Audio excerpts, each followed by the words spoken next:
representative of the JNF.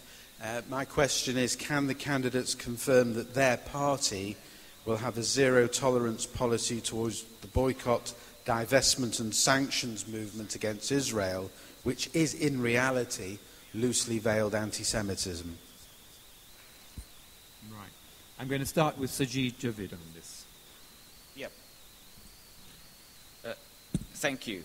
No, I've got no room with cultural boycotts at all. I made a speech on this recently where I went into quite some details to the Union of Jewish Students, where I talked about art in that case, cultural boycotts, educational boycotts, divestments. The answer is the same. In the case of art, for example, art is for all. It tells us about who we are, and there's no room for boycotts. Unfortunately, in the art world, we have seen some boycotts. We saw it at the Edinburgh Festival. We saw it recently in London with the Tricycle Theatre, where they tried to kick out the UK Jewish Film Festival. I intervened. I thought it was totally, utterly unacceptable. It was wrong, and I made it absolutely clear what might happen to their funding if they ever tried, or anyone tried like that again. There is no tolerance whatsoever. And can I just agree with the gentleman, it is a form of the oldest hatred in the world, and it is totally unacceptable. Thank you for that. Stephen Twigg.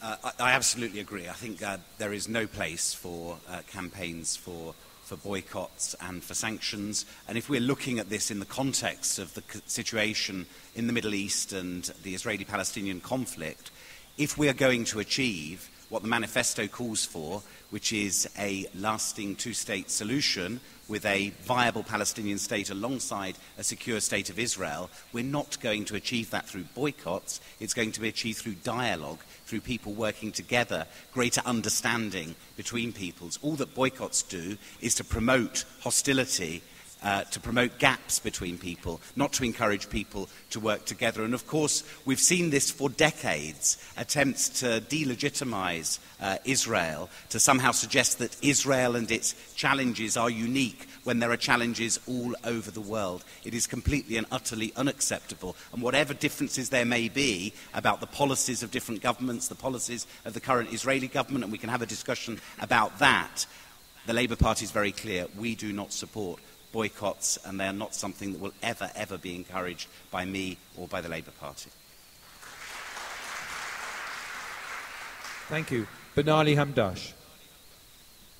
Certainly, under the banner of BDS, we've seen some deeply problematic actions. The boycotting of academics, the boycotting of cultural goods like opera and ballet, and certainly that is something to be opposed. And certainly as well, the focus on BDS for Israel is also problematic, in that there are many states around the world that are committing atrocities against their people. You look at the state of Saudi Arabia, and why aren't we calling for a boycott against Saudi Arabian products when you have a state there that is slaughtering gay people, that is committing atrocities against its own people, equally Bahrain.